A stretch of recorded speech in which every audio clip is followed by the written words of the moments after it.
અને જે કાંઈ અવગુણો હતા એ બધાએ અવગુણોને દૂર કર્યા અને કીધું કે હવે આ રસ્તે હાલું કે આ ગુણ અપનાવું તો મને મારા ગુરુની આણ છે. જ્યાં પૂગે એટલે તરત યાદ આવી જાય. ધીરે ધીરે એક પછી એક વધારતા ગયા અને જ્યારે અઢળક જે નિયમો થઈ ગયા અને પછી વિંધાણા શરીર, પછી એના શરીર વિંધાઈ ગયા. કેના? તો કે મનના. પછી મનનું શરીર વિંધાણું એટલે મન પછી મરી ગયું. પણ ક્યારે? જ્યારે એને અવગુણોને કાઢ્યા ત્યારે. અવગુણો ક્યારે નીકળે? કે આપણે જે પ્રિય વસ્તુ હોય એને સોગન ખાઈએ તો. આપણે કોઈ બી જગ્યાએ સમાધાન કરાવે ને એમાં એકાબીજાને એના માતાજીના હમ ખવડાવે. કોર્ટની અંદર જાઓ ને તો તમને ગીતા ઉપર આ શું કામ મેલાવે કે ભાઈ હિન્દુ ધર્મની અંદર ગીતા છે એ પ્રિય છે અને એ એના સોગન ખોટા નહીં ખાય. અને જો સોગન ખાધા પછી કંઈ પણ ખોટું કરે તો એને પાપનો અધિકારી એ થાય. મુસલમાનને કુરાન રાખ્યું, કોર્ટમાં જાવ એટલે 2 પુસ્તકો રાખ્યા, એના ઉપર હાથ મેલીને બોલવાનું. એટલે આ આડસ.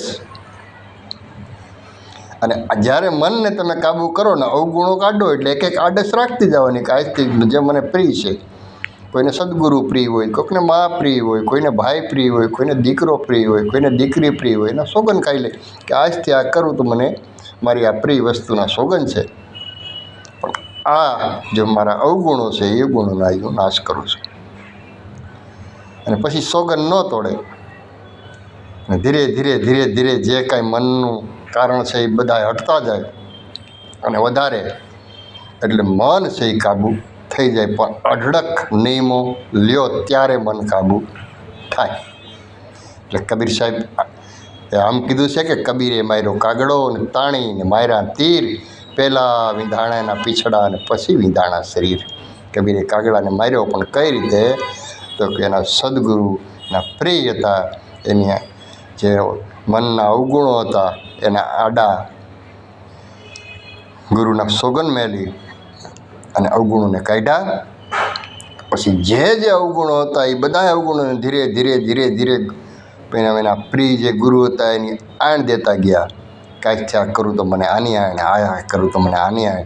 એમ કરતાં કરતાં અઢળક જે નિયમો થઈ ગયા અને અઢળક નિયમ થઈ ગયા એટલે આજે એનું શરીર વિંધાઈ ગયું છે.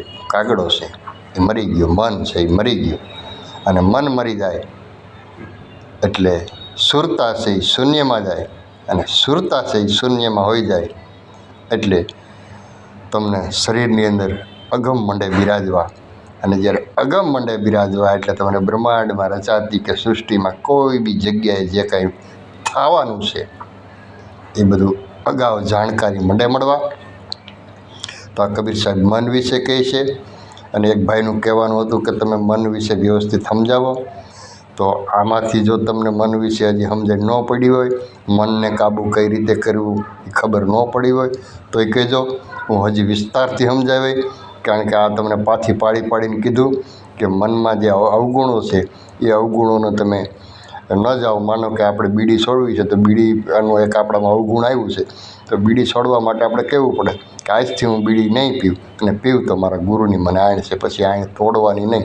પછી જ્યારે આપણે બીડી કોઈક હાથમાં દે ને એટલે તરત યાદ આવે કે મેં તો સારું મારા ગુરુની આણ લીધી છે, હવે મારે ન લેવાય એટલે ઘા કરી દેવાય. એમ પછી બીજું લક્ષણ આવે કે આપણે એમ થાય કે ભાઈ આપણે સવારમાં કે ચા પીએ છીએ કે ફલાણું કરીએ છીએ, કોઈ બી વસ્તુ માનો કે સવારની ચા પીતા હોય અને આપણે મેલ દેવી છે, આ વ્યસન ખરાબ છે, આપણે અંદરથી એમ થાય તો તરત જ આપણે બીજું કહેવાનું કે આ ચા મેલી દઉં છું આજથી મારા ગુરુની આણ છે. અને પછી કોઈક ચા હાથમાં આપે એટલે તરત આપણને યાદ આવે કે મેં તો મારા ગુરુના સોગન ખાધા છે, મારે ચા ન પીવાય. એમ ધીરે ધીરે તમારામાં જે અવગુણો છે અવગુણોને જાતા કરવાના, ધીરે ધીરે ટેકું વધારતી જવાની, નિયમો વધારતા જાઓ એટલે મન મરી જાય અને શરીર વિંધાઈ જાય. અને મન જ્યારે મરી જાય એટલે તમારી સુરતા શૂન્યમાં જતી રહે. અને સુરતા જ્યારે શૂન્યમાં જતી રહે એટલે અગમ બિરાજી જાય